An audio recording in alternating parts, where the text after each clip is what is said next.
Hey everybody, Eagle Run 23 here. Trying to get set up. Got quite a few things going on. It's been a while since I made a video, but I've run into several people the last couple of weeks, and it's kind of led me down some paths of thought process here, and I want to get with you guys and see um, what you think. At some point, I'm going to be doing a favorite cheap pocket knife video. I've come across some really awesome, super cheap pocket knives. We're going to talk about that. But I was at the store the other day, and they had these mini shot shells, and I've always wanted some. Never pulled the trigger on it, but it was one of the only things they had. There was no limit on these, so you could get as many as you wanted.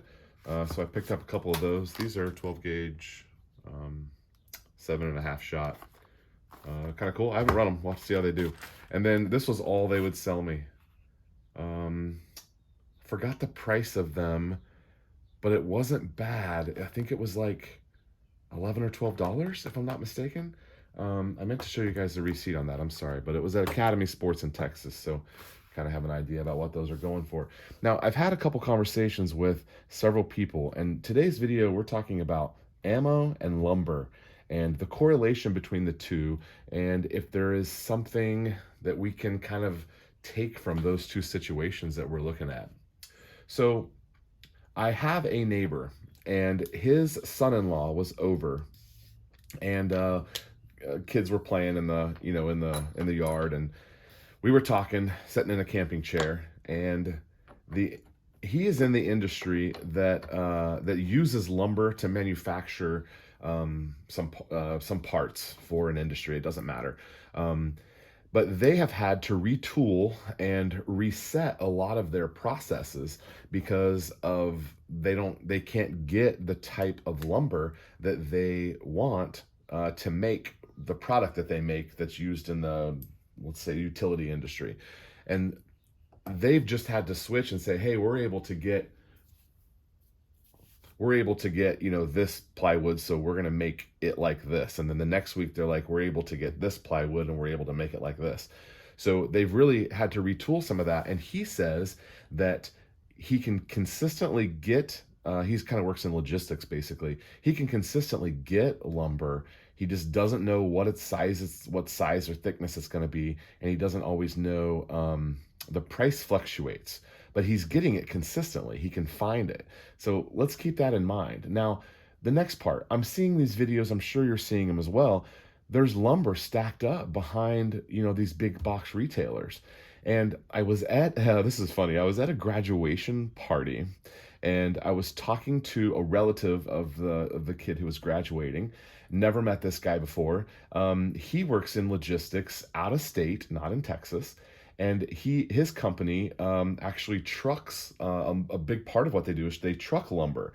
So he's the logistics guy who says how much stuff fits on the truck. And then he's not a truck driver. I guess he organizes it for the truck driver. So when they go to pick up, they know how much there is, whatever, you know how logistics work. So he says that the truck drivers are saying there's constant lumber at the mill, and they're taking it to places and they have lumber, and they're not running really any more frequently than they normally do. They're running the same amount of loads. It's up a little bit. They're running the same amount of loads basically, and they're taking lumber from a mill that has lumber, and they're taking it to warehouses and distribution centers that also have lumber. From his perspective, he's saying there is no missing lumber. So why are we seeing these crazy prices? And then here's how this correlates over to ammo, or how I think it does. I'm on the list of probably 15 or 20 different ammunition manufacturers. And I've got stuff like SIG and RIM that are, manufacturers of like ammo that you buy at a store. And then I also have some that you guys have seen on my channel where they sell like a reload, or it's like a small manufacturer that sells like a specific type, like that Striker stuff that we had in. Those were new rounds, but it wasn't from a brand name manufacturer. I'm getting all of these emails, and it's really funny. It's the end of May. We're coming up on June, and for the last, I'm gonna say 3 to 4 weeks, that increase of emails it's started to pick up. And these guys, these manufacturers are emailing me saying, hey, buy ammo, we have ammo. So if they have ammo and and they say there's a shortage, then why am I able to buy ammo right now whenever I want? So these emails are saying that the prices, they're saying $25 off. They're saying free shipping, which they haven't said free shipping in months.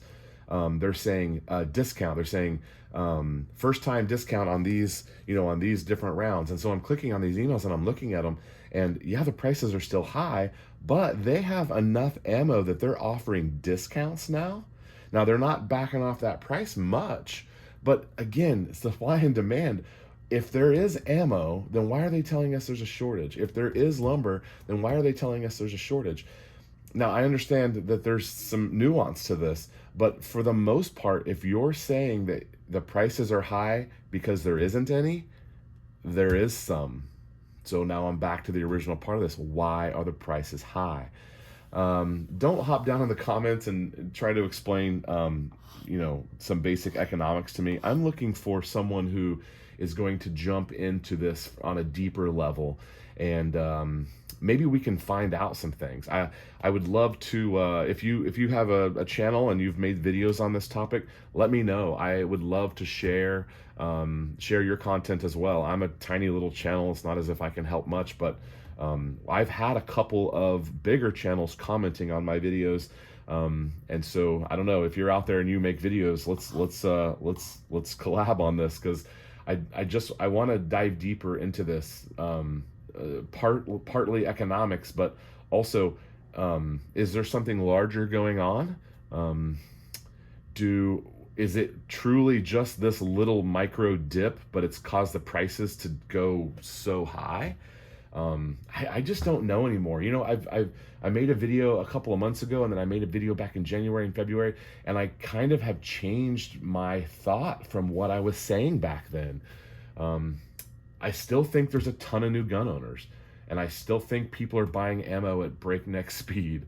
I don't know. So where does that leave us? If the prices are so high, that means I shouldn't be able to get any, but I can buy 9mm and 223 whenever I want. I just have to be willing to pay for it. That doesn't add up to me. So, all right, so let's discuss. I try to reply to every comment, and if there's something we think's going on here, let's get some ideas and some deeper thoughts here. So, all right, that's all I got for today. Eagle Run 23. We'll see you next time.